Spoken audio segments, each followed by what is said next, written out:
Welcome to Vibrant. నేను మీ శివాని.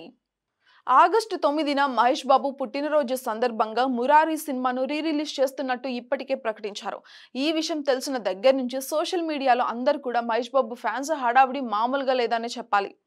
మురారి లాంటి musical hit ను మరోసారి థియేటర్స్ లో చూసేందుకు చాలా ఆతృతగా ఎదురు చూస్తున్నారు.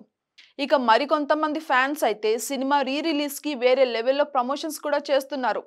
మొన్న కొంతమంది అభిమానులు ఘట్టమనేని వారి వివాహ ఆహ్వానం అంటూ ఏకంగా మురారి సినిమా రిలీజ్ కి శుభలేఖ కూడా అచ్చువేయించారు. ఇక ఇందుకు సంబంధించిన ఫోటోలు వీడియోలు తెగ వైరల్ అయ్యాయి. ఇక తాజాగా మురారి పేరిట భరత్లు పెళ్లి వీడియోలు కూడా ఎడిట్ చేస్తున్నారు ఫ్యాన్స్.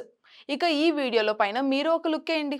మురారి పాటకి మోహన్ లాల్ డాన్స్. టాలీవుడ్ హీరోలు ఏ పాటకైనా మలయాళ సూపర్ స్టార్ మోహన్ లాల్ సినిమాలో ఫేమస్ డాన్స్ ను మిక్స్ చేసి ఎడిట్ చేయడం ఇప్పుడు అలవాటు అయిపోయింది. మొన్న ఈ మధ్యనే ప్రభాస్ కల్కి 2898 ఏడీలోని కాంప్లెక్స్ సాంగ్ ను మోహన్ లాల్ పాత సినిమాలోని ఒక డాన్స్ వీడియోతో మిక్స్ చేసిన సంగతి మనందరికీ తెలిసిందే. ఇక తాజాగా మురారి సినిమాలోని పాటలకి మోహన్ లాల్ స్టెప్పులేస్తున్న వీడియోలు సోషల్ మీడియాలో కూడా మనకి దర్శనమిచ్చాయి.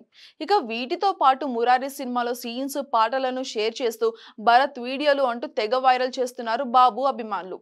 మహేష్ బాబు సోనాలి బింద్రే కాంబోలో డైరెక్షన్ కృష్ణవంశీ 2001లో మురారి చిత్రాన్ని తెరకెక్కించారు. ఫ్యామిలీ ఎమోషనల్ డ్రామాగా వచ్చిన ఈ చిత్రం అభిమానులను బాగా ఆకట్టుకుందనే చెప్పాలి. ఇక ఈ సినిమాలో మహేష్ నటన, పాటలు, ఫ్యామిలీ ఎమోషనల్ సీన్స్ ఆడియన్స్ ని ఫిదా చేశాయి. మరీ ముఖ్యంగా చెప్పాలి అంటే ఈ సినిమాలోని అలనాటి బాలచంద్రుడి కన్నానిట మేలు పాట అయితే 2 దశాబ్దాలు దాటినా కూడా ఇప్పటికీ తెలుగునాట పెళ్లి వేడుకల్లో వినిపిస్తూనే ఉంది. ఇక ఈ సినిమాకి గాను స్పెషల్ జ్యూరీ విభాగంలో మహేష్ బాబుకి నంది అవార్డు కూడా దక్కింది. ఇక ఈ సినిమా తర్వాత మహేష్ బాబు ఫ్యామిలీ ఆడియన్స్ కి మరింత దగ్గరయ్యారనే చెప్పాలి. ఇప్పుడు ఈ చిత్రాన్ని ఆగస్టు 9న రిలీజ్ చేయబోతున్నారు. అయితే సినిమా నిడివి 18 నిమిషాలు తగ్గించి 4K వెర్షన్ లో రిలీజ్ చేస్తున్నట్టు డైరెక్టర్ కృష్ణవంశీ తెలియజేశారు. రిలీజ్ వేళ పలు మీడియా ఛానల్స్ కి ఆయన ఇంటర్వ్యూలు కూడా ఇస్తున్నారు ఇప్పుడు. ఇక ఆనాటి మురారి సినిమా జ్ఞాపకాలన్నిటినీ కూడా ఆయన పంచుకుంటున్నారు. For more updates, subscribe to Vibrant.